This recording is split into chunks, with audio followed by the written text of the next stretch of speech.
Dao Yuan was a notorious playboy young marquis in the capital. Every day, he indulged in dog racing, cockfighting, polo, and kuju, nothing but idle, reckless fun. But to marry me, he turned over a new leaf entirely. He joined the military, marched into battle, earned remarkable military merits, and begged the emperor for an imperial marriage edict, vowing to me a life of fidelity with only one wife. Yet on our wedding day, a woman with a heavily swollen belly stumbled out of the crowd and blocked the wedding sedan chair right in the middle of the street. She kowtowed to me with a heart-wrenching cry, claiming she was carrying the young marquis's child and begging me to spare her life. I sat inside the red silk sedan chair, feeling it jolt gently to a halt. Outside, the deafening blare of Swoner horns and crackle of firecrackers suddenly fell silent. The woman's hoarse voice cut through the quiet, filled with desperate sobs. "Please, mistress, for the sake of the young marquis's child in my womb, please spare my life." I tore off my red veil and lifted the sedan curtain. The matchmaker tried to stop me, opening her mouth to dissuade me but failing to find the right words, stammering only, "This isn't proper. It's bad luck for the bride to lift her own veil. Bad luck for the bride to set foot on the ground before entering the mansion." I paid her no mind at all. The sunlight was dazzling, forcing me to squint my eyes. My gaze fell on the woman, gaunt and fragile, her belly swollen, her hair messy, her whole body in a state of utter disarray.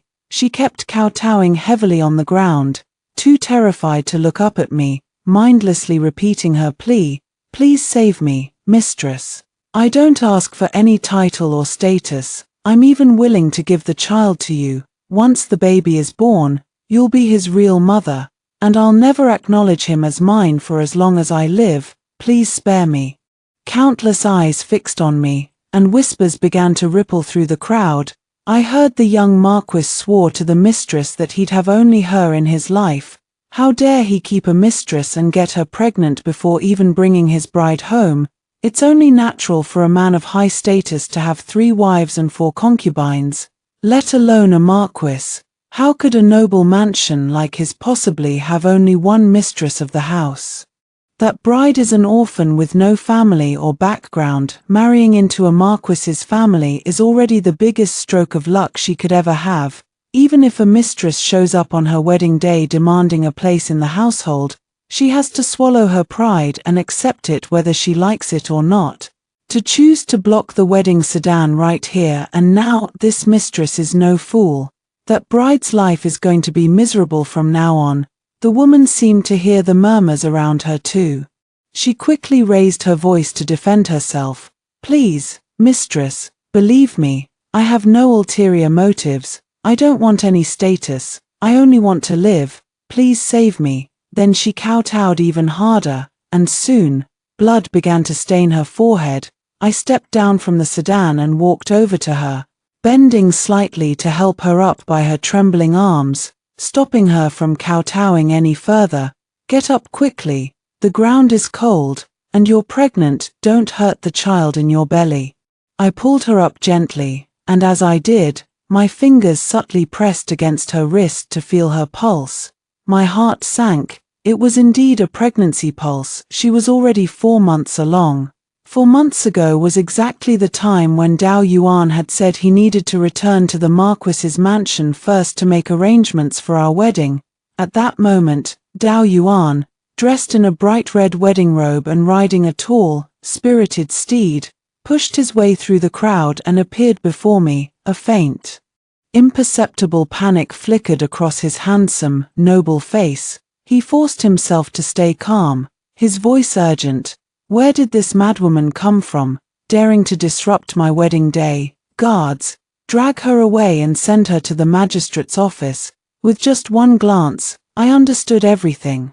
I smiled at him gently and calmly. Why are you so angry, Yuan? If it's the marquis's child, there's no reason to let it wander outside the mansion. Besides, I've damaged my health and can't have children of my own. Bringing her back would be perfect. Dao Yuan stared at me, a flash of pain crossing his eyes. His lips moved, But in the end, he didn't deny that the child in the woman's belly was his. He only spoke with a face full of earnestness. Shuyi, trust me, I'll treat you with 1,000 times, 10,000 times the kindness you deserve. I didn't know if he was saying it to me, or to himself. I looked away. She looks unwell. Don't hurt the child, let her ride in the sedan with me too. Before Dao Yuan could respond, I took the woman's hand and pulled her into the sedan chair, too. Once we were inside the sedan, the wedding procession remained motionless for a long while. In the end, it was the matchmaker who spoke up, saying that if we delayed any longer, we'd miss the auspicious hour, and urged Dao Yuan to mount his horse again. After a moment, the firecrackers crackled to life once more, and the Swana players blew even more loudly, as if trying to drown out the farce that had just unfolded. Just a quarter of an hour earlier, Dao Yuan and I had been hailed as the perfect couple by everyone in the capital. I was the woman every girl in the city envied.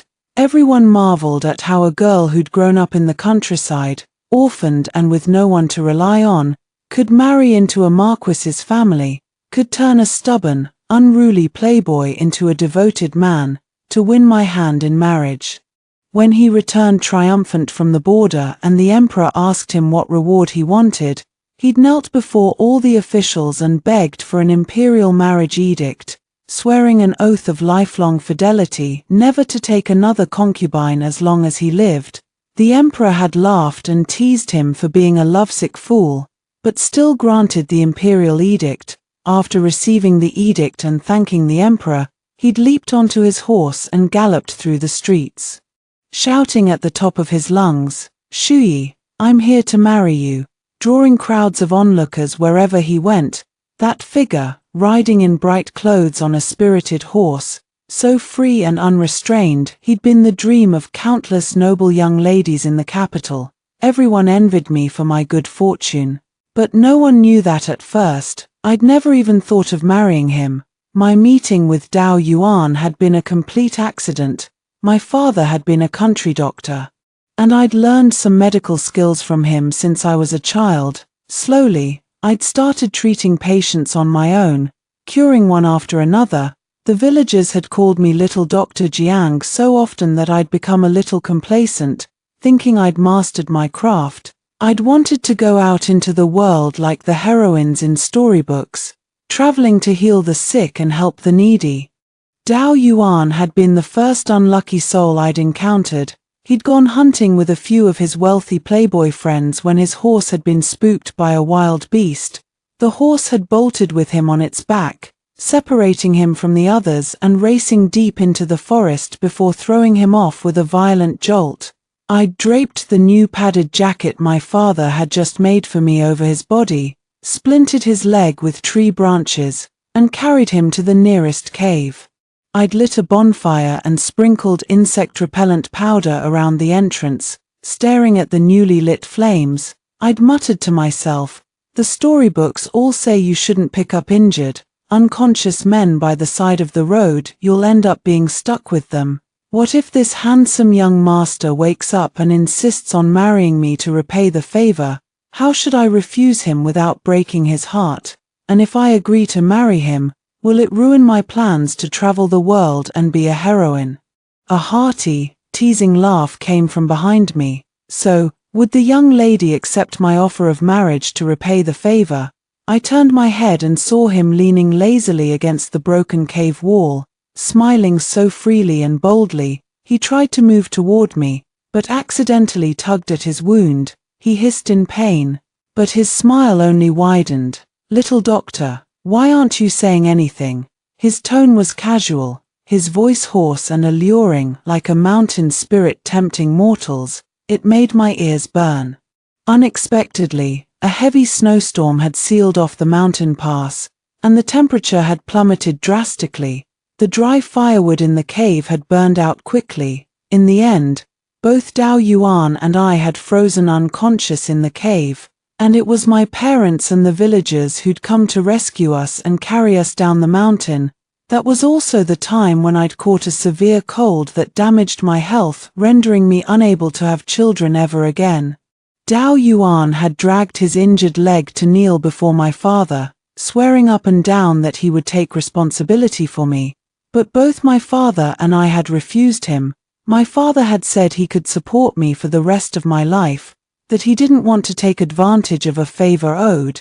He told me that being unable to bear children was a major issue for a wife in any family, and that if I married, I would inevitably have to endure a lot of grievances. But Dao Yuan had explained himself earnestly, saying that he wanted to marry me not out of a sense of responsibility, but because he'd truly fallen in love with me. 3. Winning my hand in marriage hadn't been easy for him at all.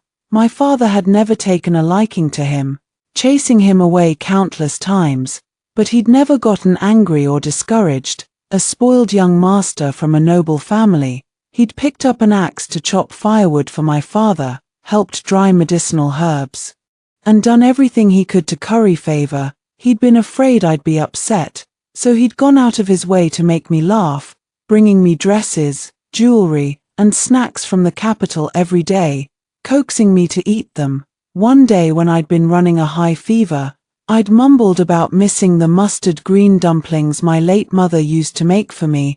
It wasn't even the season for mustard greens, but somehow he'd trekked through mountains and rivers for who knew how long to find a handful of them.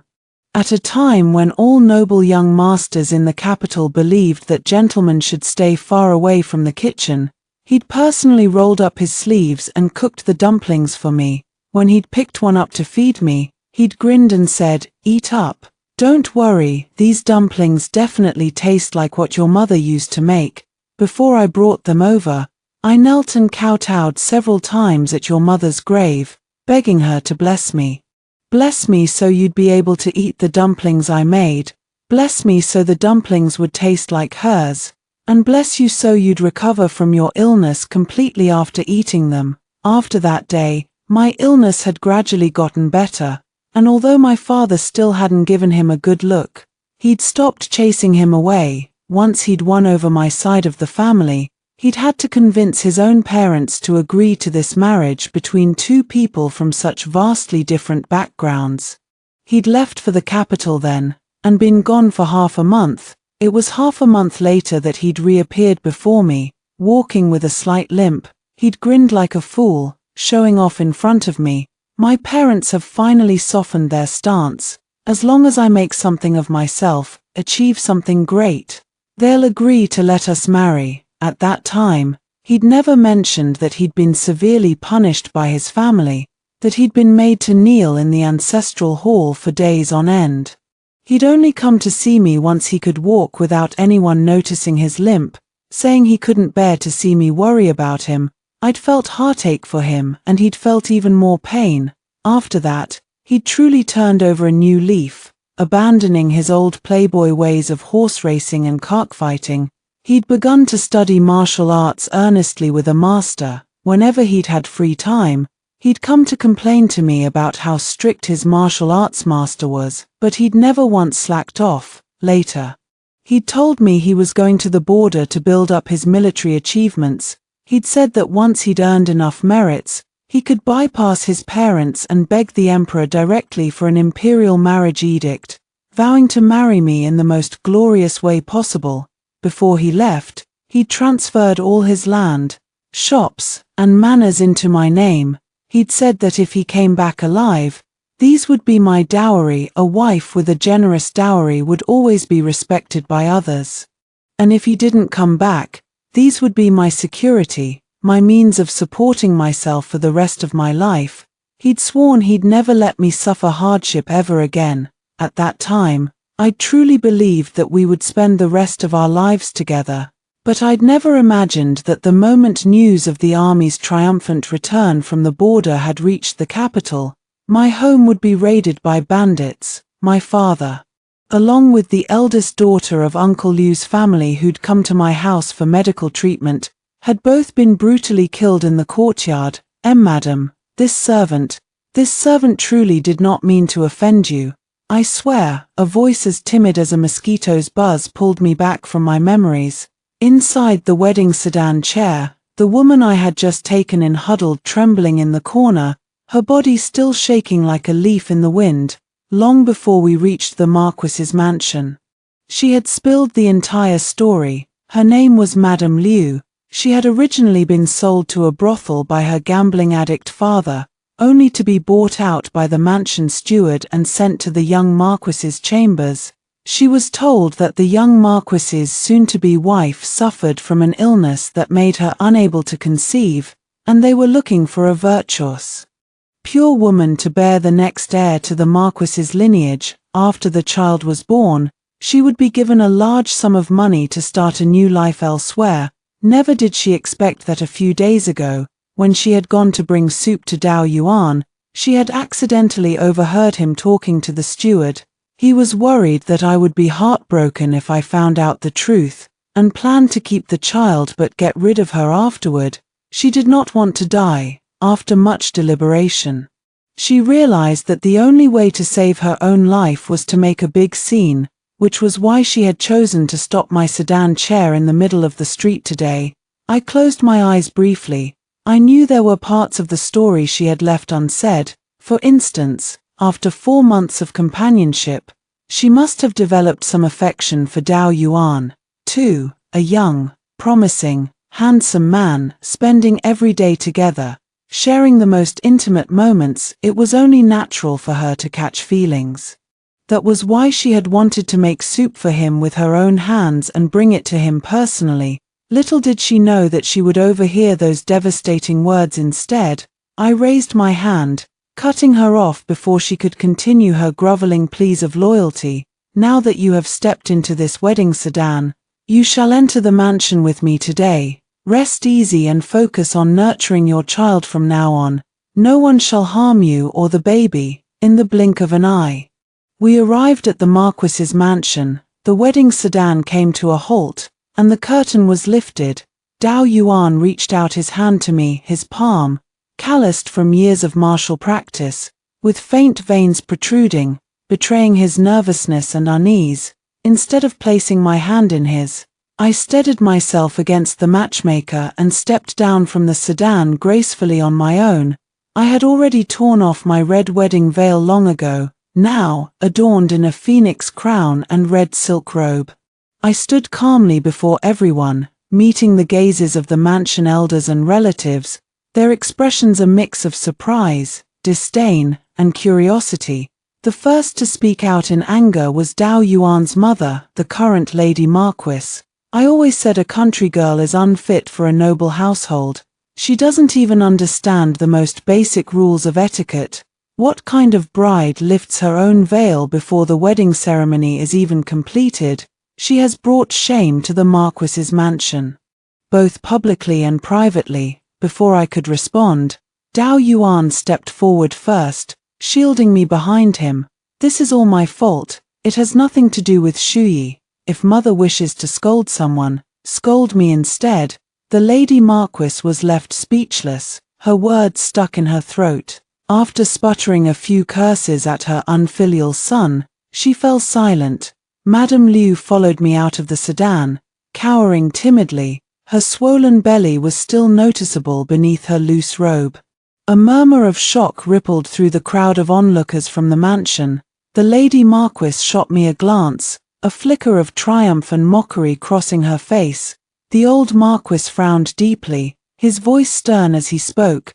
Proceed with the wedding ceremony first. The rituals went on as usual. First, bow to heaven and earth. Second, bow to the parents. Third, bow to each other as husband and wife, at every step of the way. I could feel Dao Yuan's gaze on me, filled with a tangled mix of guilt and worry. It was not until we were escorted to the bridal chamber that we finally had a moment alone, seated on the wedding bed strewn with red dates, peanuts, longans, and lotus seeds, a homophonic blessing for early birth of a child. The room contained only me, Dao Yuan, and a few trusted maids. He dismissed the servants, closed the door firmly, and strode over to me in quick steps. With a sudden movement, he dropped to one knee and grabbed my hand tightly. Shuyi, please listen to my explanation. His voice was urgent, laced with regret. I know I have wronged you, But I had no choice. The Marquis's mansion must have an heir. You know that my heart has always belonged to you and you alone. To convince my family to agree to marry you into the mansion, I gave up all my past amusements and pleasures. I endured unimaginable hardships to practice martial arts, and even risked life and death on the battlefield. But the thought of earning military merits so I could marry you filled me with joy every single day. I never once complained. I know I have wronged you terribly with this child, but I had my reasons. You can understand me, can't you? He was trying to bind me with his so-called efforts to marry me, his sacrifices, using his supposed difficulties to whitewash his deception. I slowly pulled my hand out of his grasp, looking into his eyes, which were red-rimmed with emotion. Dao Yuan, I called his name softly. The year I saved your life, we were both on the verge of death in that cave.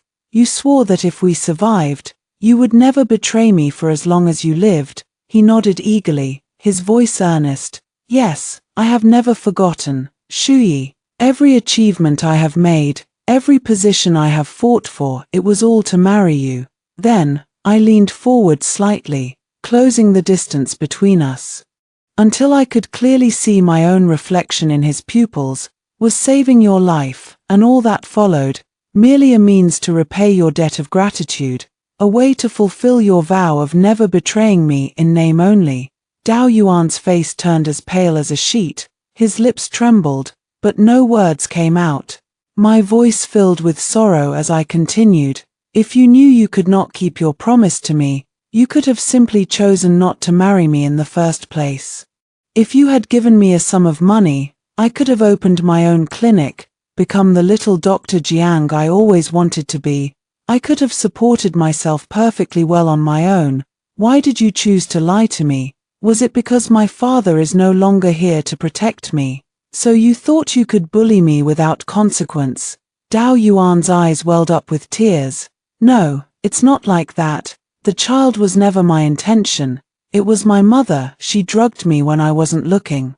His voice trailed off abruptly, and he fell silent, abandoning his excuses. I did not believe for a moment that the child was conceived from a single act of being drugged. He had no choice but to change the subject, his tone pleading. Shuyi, please give me another chance. I will treat you 1,000 times, 10,000 times better than before. I will make it up to you. I swear, you have my word, everything I promised you will still hold true.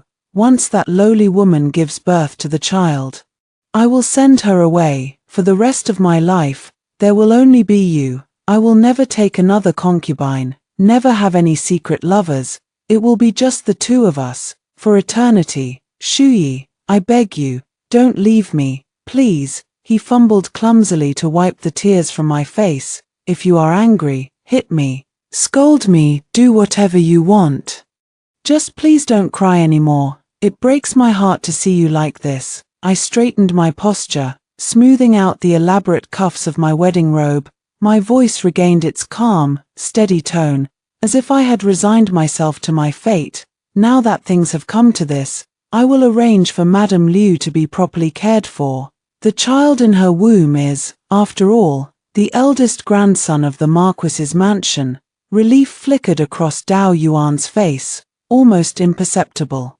At the realization that I was not going to press the matter further, I had no desire to continue this charade with him any longer. Cutting him off, I said, I understand. Now, young Marquis, you should return to the front hall to receive your guests. We wouldn't want to become the laughingstock of everyone present. Dao Yuan hesitated for a moment, then nodded, persuaded by my words, and left to toast the guests. After he was gone, I stared at the burning dragon and phoenix wedding candles on the table for a long, long time. My eyes began to sting, and my vision blurred with unshed tears. Finally, I stood up and blew out the candles.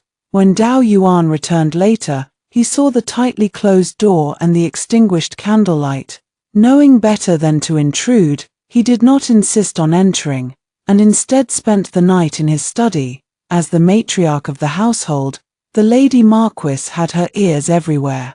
Nothing that happened in our courtyard could escape her notice. The next morning, when it was time to serve tea to the elders, I deliberately did not wake Dao Yuan, instead telling my personal maid to call him later. As I had expected, as soon as I arrived at the main hall, the Lady Marquis confronted me directly. She slammed her teacup to the ground at my feet, the porcelain shattering into pieces, and shouted at me to kneel. I knelt obediently, as if obeying her every command. As I knelt, I positioned myself precisely over the shards of the broken teacup, controlling my strength carefully. I ensured that my knees would be cut enough to draw blood, but not injured so badly that the bones were harmed. She had not expected me to submit so readily. Taken aback for a moment, she quickly recovered and continued her tirade. Our Marquis's mansion is a household that values rules and propriety. Ever since we married you, a country bumpkin, into this family, it has barely been 2 days. And we have already become the laughingstock of the entire capital. Your behavior during the wedding ceremony humiliated us in front of all the nobles and officials, and to top it all off, turning your new husband away on your wedding night is simply outrageous. If no one ever taught you proper manners at home, then I suppose I will have to teach you myself. You can skip breakfast. Later, you will go directly to the ancestral hall. Kneel there and copy the Book of Rights and admonitions for women 10 times each. You are not to leave until you have finished. Her words had barely faded when Dao Yuan came rushing into the hall in a panic. Ignoring the Lady Marquis's furious glare, he swept me up into his arms without hesitation. Mother, Shuyi is my wife, not a servant you can bully and scold at will. No one is allowed to make her suffer any grievances. People are naturally inclined to sympathize with the weak. And this was especially true for Dao Yuan, who was accustomed to being admired, revered, and relied upon as if he were the very center of the universe. Coupled with the guilt he already felt toward me because of Madame Liu's affair, he could not bear to see me being wronged in the slightest. It was only natural for him to defend me and clash with his mother over this incident. Back in our room, he carefully laid me down on the bed, lifted my skirt, and prepared to apply medicine to my injured knees. I did not pull away, letting him tend to my wounds. Before long, warm tears fell onto the back of his hand as he dabbed the ointment gently. He froze, his body tensing slightly. Dao Yuan, I said softly, give Madame Liu a proper title. I consent to you taking her as a concubine. Dao Yuan stared at me in shock, too stunned to speak. I continued, my voice gentle and understanding, putting on a perfect act of compromising for love, for him. After all, she is a poor, unfortunate woman. None of this is truly her fault, and as for the child in her belly, no matter how angry I am, I cannot hold grudges against an unborn baby. It would not sound good for the eldest grandson of the Marquis's mansion to be born of a mere mistress with no official status. My dear, let us make her a noble concubine.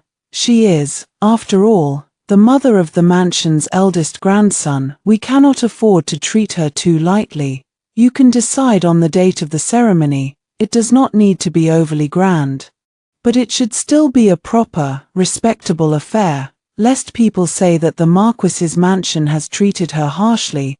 I heard that she is still registered as a servant. I do not know if her indenture contract is in mother's hands or the steward's. It would be a great kindness if you could retrieve it for her and return it to her. With my permission.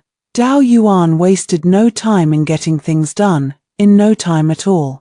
He retrieved Madame Liu's indenture contract and personally handed it to me in front of her, doing this to show me respect, and to warn her to be more obedient and respectful toward me in the future. Madame Liu nodded repeatedly, stammering her thanks and promises of obedience. I said nothing in response. Instead, right in front of her, I tore the indenture contract to pieces. Then, I took her pulse to ensure she and the baby were healthy, and advised her to relax and not worry too much, as it would be good for the child. 7. Dao Yuan looked at me with bright, shining eyes. Shuyi, You've always been this kind, always thinking of others first. You risked your life to save me back then, and you're still the same now." I didn't respond. The world has always been harsh on women.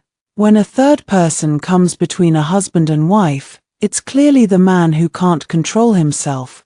Yet the blame always falls on the woman instead. Even if there hadn't been a mistress Liu, there would have been a mistress Yao, a mistress Ju, a mistress Li. What good would it do to blame her? Mistress Liu kowtowed profusely in gratitude, then was helped away by her maids. Watching this scene, Dao Yuan seemed to think that everything had finally returned to normal. His gaze on me was filled with tender affection and eager, compensatory warmth. He began to act just like he used to. After finishing his official duties each day, he would come to accompany me, scouring the city for all sorts of novel trinkets to amuse me, as if by doing so, he could erase the very existence of Mistress Liu and her child. And I, in turn, played my part perfectly, the understanding main wife who had gradually come to terms with the situation, trying her best to keep her husband's affection, putting on a show of generosity and sensibility. Days passed in what seemed like peaceful calm. Every morning and evening, I paid my respects to the old madam, treating her with the utmost deference. I managed the affairs of the inner courtyard with perfect order, leaving no room for criticism. Naturally, the old madam's dislike for me made her eager to find fault with me and make my life difficult, and every time she did, I made sure to let Dao Yuan catch wind of it, quite unintentionally, to protect me. Dao Yuan would inevitably snub the old madam. In turn, the old madam would harbor even more resentment toward me, coming up with new ways to torment me. It was a vicious cycle, one the old madam never realized. Her overbearing ways only served to push Dao Yuan closer to me, time and again. Finally, one of the old madam's petty provocations pushed Dao Yuan to the limit of his patience. He spoke to her directly, his voice firm. "Mother, Shuyi is my legal wife. She is the one who should be in charge of the inner courtyard. You don't need to concern yourself with these matters anymore. Furthermore, you're getting on in years. Why bother yourself with so many trivial things? You should hand over the management of the household to Shuyi and enjoy your old age in peace." The old madam was so enraged that she smashed her favorite set of teacups right then and there. She pointed at my nose, screaming, "It's all because of this woman. She's turned you against your own mother. If I'd known then, if I'd known then." Her voice trailed off abruptly, a flash of panic crossing her face. My heart constricted violently, catching that split-second look of unease. "If you'd known then, what would you have done?" I stared at her, my voice soft but carrying an undeniable, unshakable authority. "If you'd known then, would you have gotten rid of me too, just like you did to my parents?" Dao Yuan's face also turned pale. He shouted sharply, "Mother, watch your words." The old madam quickly backtracked, trying to cover her tracks. "If I'd known then, I would have defied the emperor's edict rather than let you marry her." I don't remember how that confrontation ended, or how I made it back to my room. The image of Dao Yuan, hastily cutting off his mother before she could blurt out the rest of her words, kept replaying over and over in my mind, leaving me trembling uncontrollably. So Dao Yuan had known about what happened to my father all along. For some reason, neither of us ever brought up that day again, an unspoken understanding passing between us. 8. Dao Yuan also held an official position in the capital. After finishing his work one day, he told me he would have to stay on duty at the military camp for half a month, and that if anything urgent came up, I should send Xiao Li to fetch him at once, the moment he left. The atmosphere in the inner courtyard of the Marquis's mansion grew strangely, unnaturally quiet. I knew then, the time had come. The old madam would never let slip such a perfect opportunity to get her hands on me, with Dao Yuan away and no one to protect me. But I never expected that her target wouldn't be me at all. It would be Mistress Liu. One afternoon, I was organizing medicinal herbs in my small pharmacy when a maid from Mistress Liu's courtyard came rushing over. Her voice trembling with panic. "Mistress, it's terrible, Mistress Liu. She's suddenly been struck with severe abdominal pain, and there's blood between her legs." I grabbed my medicine box immediately. "Take me to her at once." By the time I arrived at Mistress Liu's courtyard, the old madam was already sitting on the main seat, her expression cold and stern. The mansion's physician was kneeling by the bed, feeling Mistress Liu's pulse, his brows furrowed deeply with concern. Mistress Liu lay on the bed, her face as white as a sheet, cold sweat beading on her forehead, groaning in agony. "What's going on here?" the old madam demanded sharply, her sharp eyes sweeping over me. The physician withdrew his hand, his expression grave as he replied, "Old madam, Mistress Liu has accidentally ingested a powerful medicine that promotes blood circulation and resolves stasis. Her fetus is in critical condition. She's showing signs of a miscarriage. I'm afraid I'm powerless to help." "Old madam, the child may not be saved." A flash of panic crossed the old madam's face. "How could this happen? I was told that if we controlled the dosage properly, it wouldn't really harm The physician's face also turned pale. He stammered nervously. "Perhaps it's because Mistress Liu's constitution is too weak to withstand even a small amount." Then, as if suddenly remembering something, the old madam slammed her palm down on the table, pointing directly at me. "Jiang Shuyi. Was it you? You were jealous of Mistress Liu for being pregnant, so you took advantage of Yuana's absence to poison her. You have such a cruel, ruthless heart. She didn't give me any chance to defend myself, immediately passing judgment on me. Guards, bring the family punishment tools. Today, on behalf of Yuana and the entire Marquis's mansion, I will clean out this traitor from our household." Several burly old women stepped forward at once, answering her call. "Wait a moment."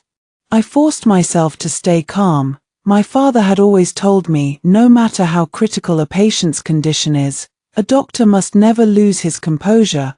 Only a calm mind can steady unsteady hands. "Mother, if you wish to pass judgment on me, at least allow me to examine Mistress Liu first. If I really did poison her, I will accept any punishment you see fit. But if I didn't, then we can't let the real culprit go unpunished, allowing them to harm the heir of the Marquis's mansion." Before the old madam could object, I had already strode over to the bed, placing my fingers on Mistress Liu's wrist to feel her pulse. Her pulse was slippery and rapid, clear signs that she had indeed taken a powerful, dangerous drug.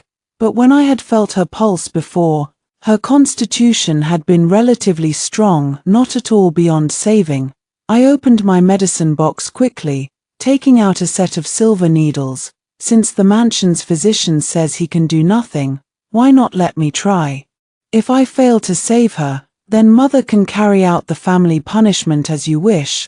The old madam, probably not really wanting to harm her future grandson after all, let out a cold snort and did not try to stop me. I held my breath, concentrating all my attention on my hands, inserting the silver needles steadily and accurately into several acupoints on Mistress Liu's body, first stabilizing the surging qi and blood within her. Then, I retrieved a small porcelain bottle from the bottom of my medicine box, pouring out a single miscarriage-preventing pill that I had prepared long ago.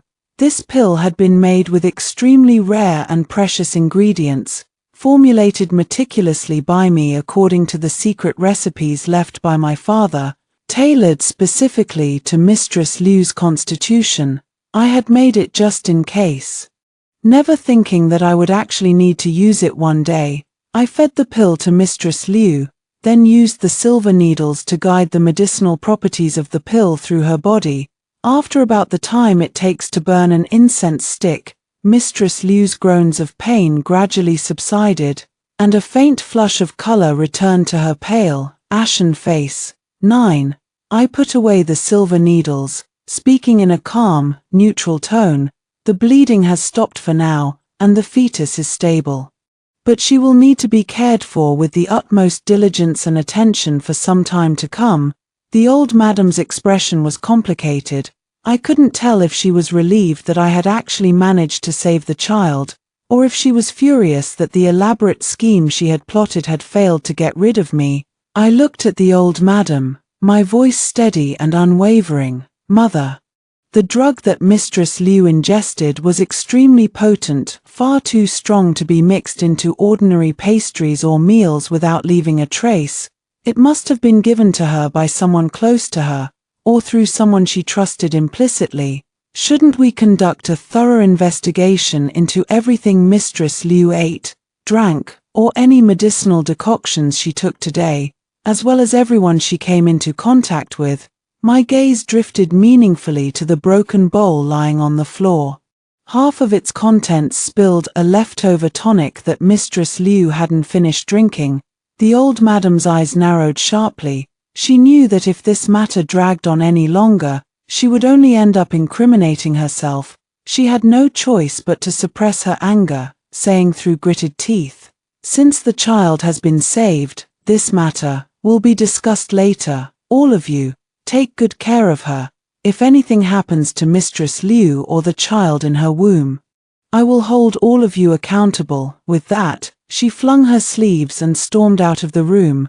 Mistress Liu still needed intensive care right then, so I didn't pursue the matter further with the old madam. That night, I personally sat by Mistress Liu's bedside and watched over her for half the night. When she finally woke up, she looked at me, tears streaming silently down her face, struggling to sit up and kowtow to me in gratitude.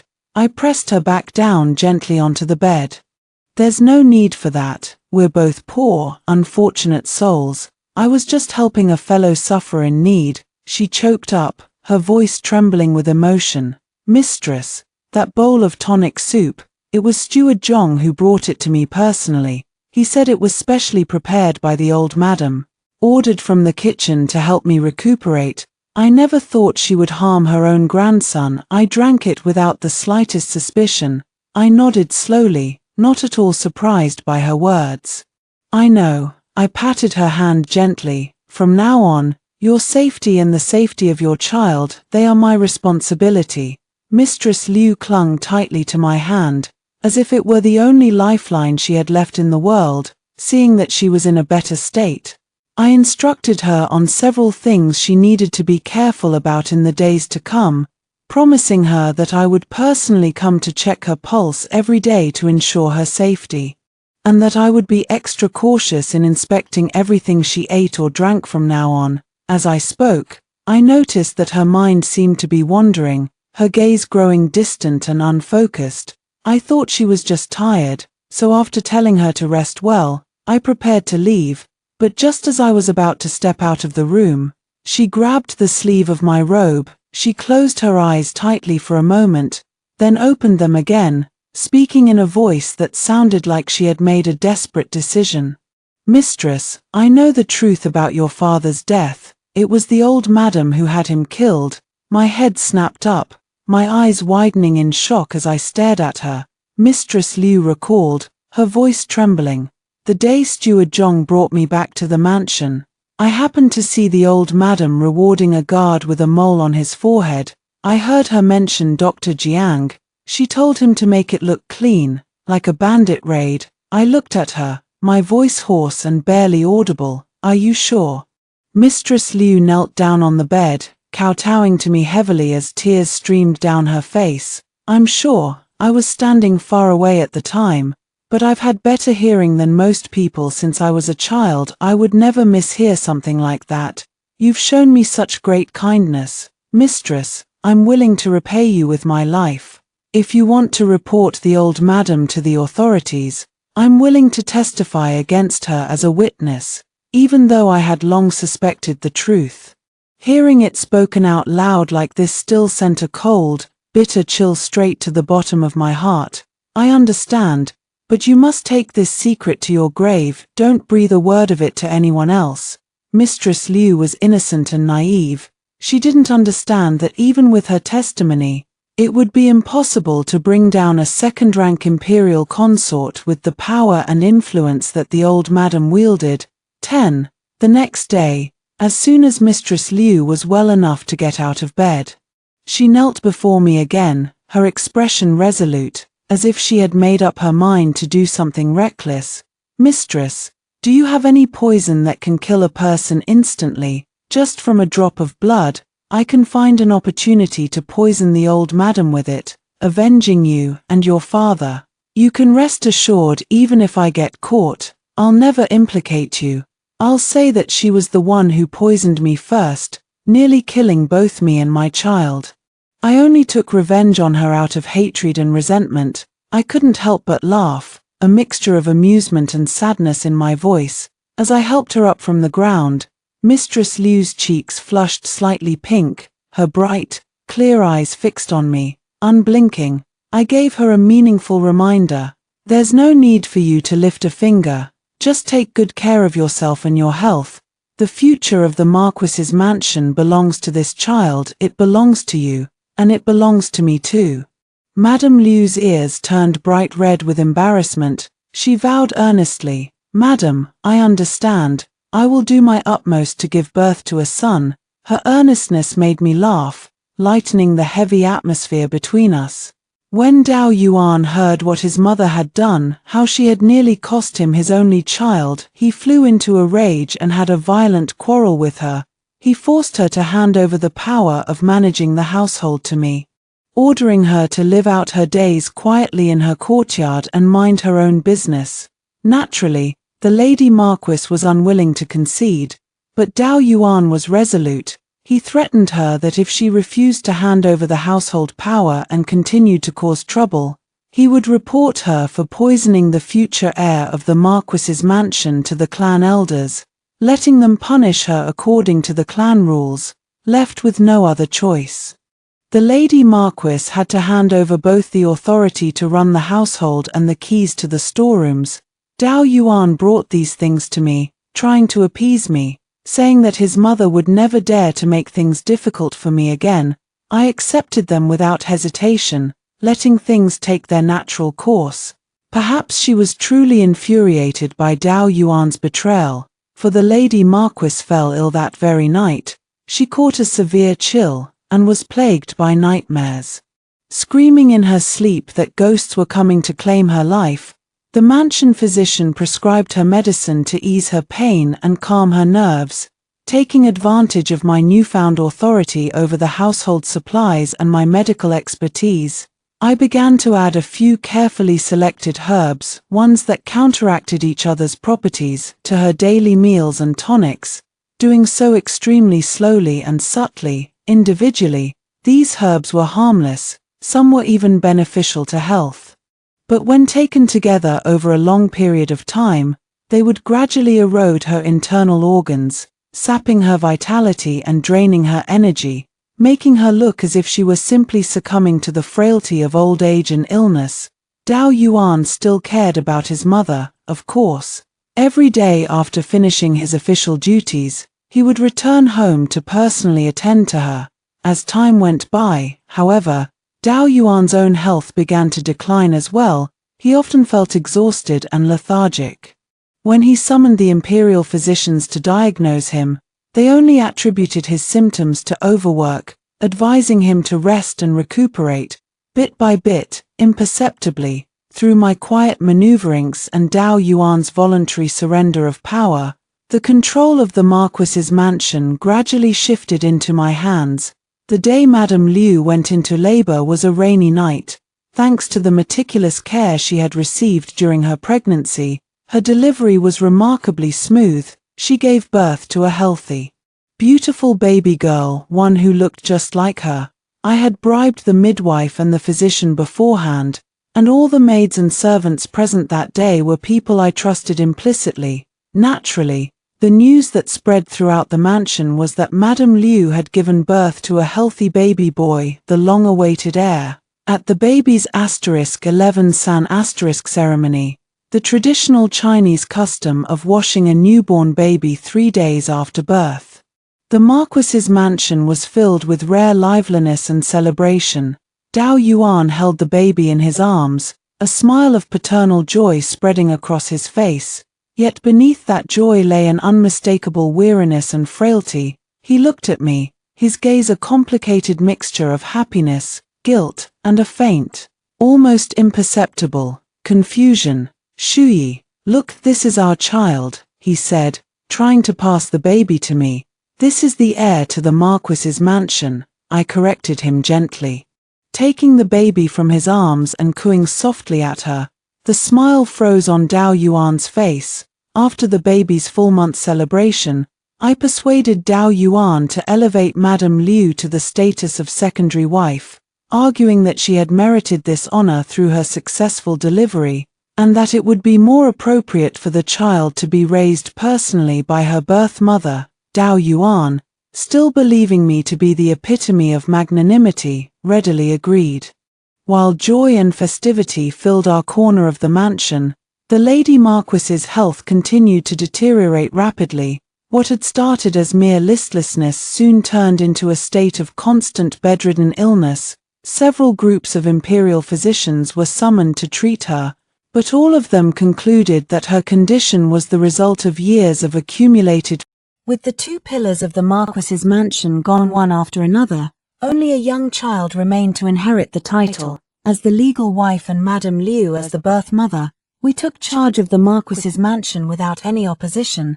The warm autumn sun streamed through the carved window lattice, casting dappled shadows on the bluestone floor. A faint scent of pear blossom incense filled the hall, delicate and tranquil. I sat on a low couch by the window, holding a medical book in my hands. On the small table beside me stood a cup of clear tea and several plates of exquisite pastries. Madame Liu, now respectfully addressed as Madame Liu, the secondary wife by everyone in the mansion, sat opposite me, a ledger in her hands, her fingers deftly moving the beads of an abacus. Occasionally, she would look up to discuss household matters with me in a soft voice. The silk shops in the eastern part of the city have seen their profits increase by 30% this year compared to last, Madame Liu said, putting down the abacus and pushing the ledger toward me. I was thinking, should we buy the small shop next door and knock through the walls to make one big store? I glanced at the ledger and nodded. You make the decision. You're far more proficient at these daily affairs than I am now. Years of experience had long since stripped away the timidity and fear that had once defined her. She had always been a woman of meticulous attention to detail. Now, in charge of the household finances and daily operations, she managed everything with remarkable efficiency and order. Even the wily old shopkeepers outside the mansion were completely won over by her competence. She was no longer the weak, helpless woman who had needed my protection. You're teasing me again, sister, Madame Liu said with a soft smile, her eyes sparkling with a relaxed, playful affection. If it weren't for your trust in me and your guidance, I would never have become the person I am today. We had long since taken to addressing each other as sisters. Mother, Mema, a chubby little child dressed in a royal blue silk robe, came charging into the room like a tiny cannonball, throwing herself into Madame Liu's arms. In her hand, she held a grasshopper woven from straw. This was Madame Liu's child, Dao Yuan's nominal legitimate son. We had named her Daoan, hoping that she would live a life of peace and safety, free from all harm. Anan. Slow down. Be careful not to trip and fall, Madame Liu said, quickly catching her, pulling out a handkerchief to wipe the fine beads of sweat from her forehead, her voice filled with tender affection. Auntie, look, Fugue made this for me. Daoan held up the grasshopper proudly for me to see, her eyes shining brightly. Fugue was the granddaughter of an old craftsman from one of our rural estates, a clever, honest girl. Seeing how well she got along with Anan, I had brought her into the mansion to be Anan's personal companion, to play with her and study with her. I took the lifelike grasshopper from her hand, smiling as I patted her head. It's beautifully made. Have you memorized your 1,000-character classic today? I have. Master Wang even praised me. The little girl puffed out her chest, looking very proud of herself. You're such a good girl, Madame Liu said, kissing her cheek, her eyes brimming with maternal love. Off you go to play now. Remember to come back before dinner. Watching Anan run off happily, Madame Liu and I exchanged a warm, knowing smile. We had raised the child exceptionally well. She was lively, cheerful, polite, and sensible. With her around, the Marquis's mansion felt alive, filled with warmth and joy. Sister, I've noticed that Annan seems to have a real interest in medicinal herbs, Madame Liu said, refilling my teacup, her voice soft. Yesterday, she even followed me around the garden, asking me the name of every mint plant she saw. Why don't you teach her a little about them when you have time? It would be far more useful than just making her memorize those ancient classics all day long. I picked up my teacup, the curling steam from the hot liquid blurring my vision slightly. Very well, we'll take it slow. No rush. In the afternoons, we would sometimes sit together in the warm pavilion in the back garden. The windows on all four sides would be thrown open, offering a view of the garden's autumn splendor, chrysanthemums in full bloom, sweet-scented osmanthus flowers filling the air with their fragrance. I would either read my medical books or teach Annan to identify some simple medicinal herbs. Madame Liu would sometimes go over the ledgers, and sometimes pick up the embroidery needles she had not touched in years, embroidering handkerchiefs and sachets for me and Annan. Her hands were incredibly skillful. The patterns she embroidered were unique and vivid, full of life. Occasionally, we would do nothing at all, just sit quietly together, sipping tea, watching the flowers bloom and fall in the courtyard, watching the clouds drift across the sky. The servants of the mansion had long grown accustomed to seeing their two mistresses like this, calm, respectful, and content. The Marquis's mansion still upheld its rules and traditions, but the oppressive atmosphere that had once hung over it was gone, replaced by a warm, human touch. Dinner was usually simple, but always exquisitely prepared.